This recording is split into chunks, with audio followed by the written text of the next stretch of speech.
Bună ziua, dragii mei! Eu sunt Jamila, bine ați venit în bucătăria mea! Astăzi vom face împreună ruladă de biscuiți cu ciocolată, pornind de la rețeta clasică de salam de biscuiți. Dacă v-am stârnit curiozitatea, haideți să vedem de ce ingrediente vom avea nevoie pentru a ne apuca de treabă.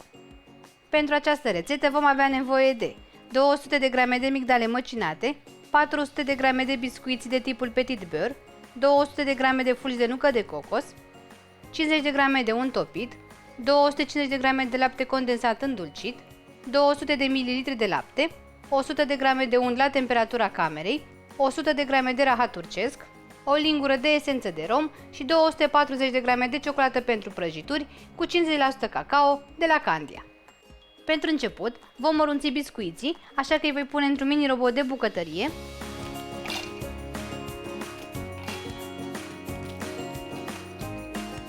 Și voi mărunți până când voi obține o pudră fină.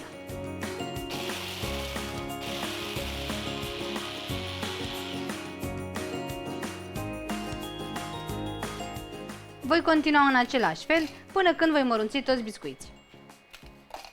Peste biscuiții mărunțiți voi adăuga amigdalele măcinate, puteți folosi și nucă măcinată dacă doriți, și voi amesteca foarte bine totul. Las bolul deoparte cât timp mă voi ocupa de ciocolată. În continuare ne vom ocupa de ciocolată pe care va trebui să o topim. Eu voi folosi ciocolată pentru prăjituri de la Candia cu 50% cacao. Ce îmi place la ea este că fiecare cubuleț are 10 grame, așa că nu este nevoie să o cântărim dacă nu avem nevoie de toată, de exemplu. O voi desface.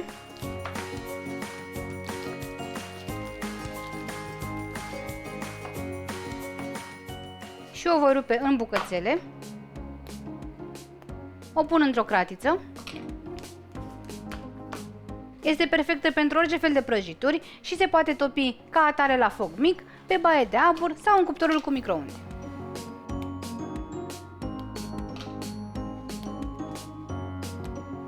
Nu este nevoie să adăugăm altceva, eu voi pune untul pentru că am nevoie de el în rețetă.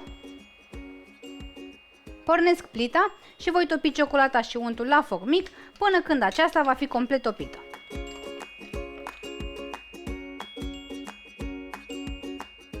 Când ciocolata s-a topit, o vom lua de pe foc și o vom amesteca cu biscuiții și migdalele.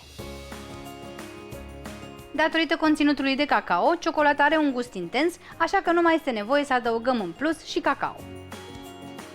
Voi amesteca foarte bine și ciocolata.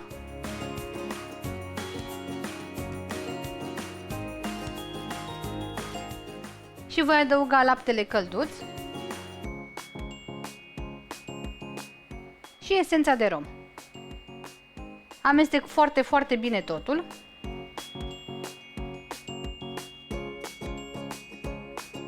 Voi lăsa compoziția de biscuiți deoparte și mă voi ocupa de cea de nucă de cocos. Pentru compoziția de nucă de cocos, voi pune fulgii de cocos într-un bol mai mare. Voi adăuga laptele condensat îndulcit și untul topit și voi amesteca totul foarte bine.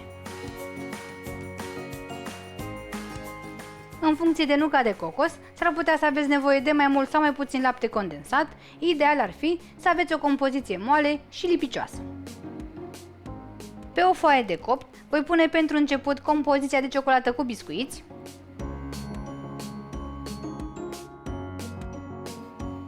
Și cu mâinile umezite o voi aplatiza într-un dreptunghi cât se poate de mare.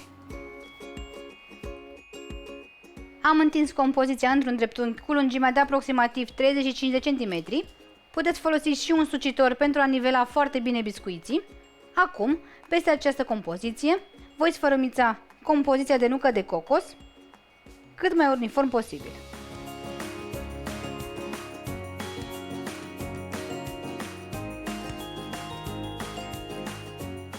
Aplatizez foarte bine și stratul de nucă de cocos pentru a fi cât mai uniform. Voi întoarce dreptunghiul cu lățimea către mine.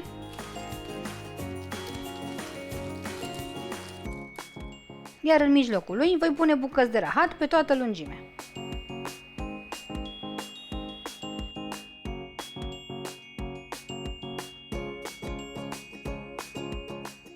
Voi începe apoi să rulez pe lungime folosindu-mă de foaia de copt.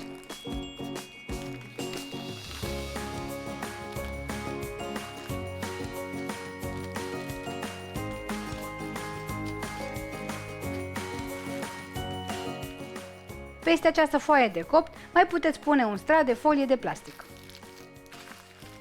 După ce am învelit rulada și în folie de plastic și am strâns-o foarte bine, o voi pune în frigider pentru cel puțin 4 ore sau cel mai bine peste noapte. Rulada de biscuiți a stat peste noapte în frigider, s-a întărit foarte bine, așa că o putem și tăia.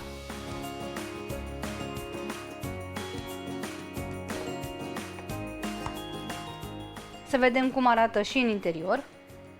Arată foarte, foarte frumos, așa că acum nu-mi rămâne decât să o feliez. Dragii mei, aceasta a fost rețeta mea de ruladă de biscuiți cu ciocolată. Arată absolut minunat, are gustul salamului de biscuiți, însă i-am dat o nouă înfățișare. Este gustoasă, ușor de preparat și o puteți personaliza după cum doriți. Gustul de ciocolată este minunat, se combină perfect cu romul, așa că sper din suflet să o încercați și voi cu prima ocazie și să vă placă. La revedere!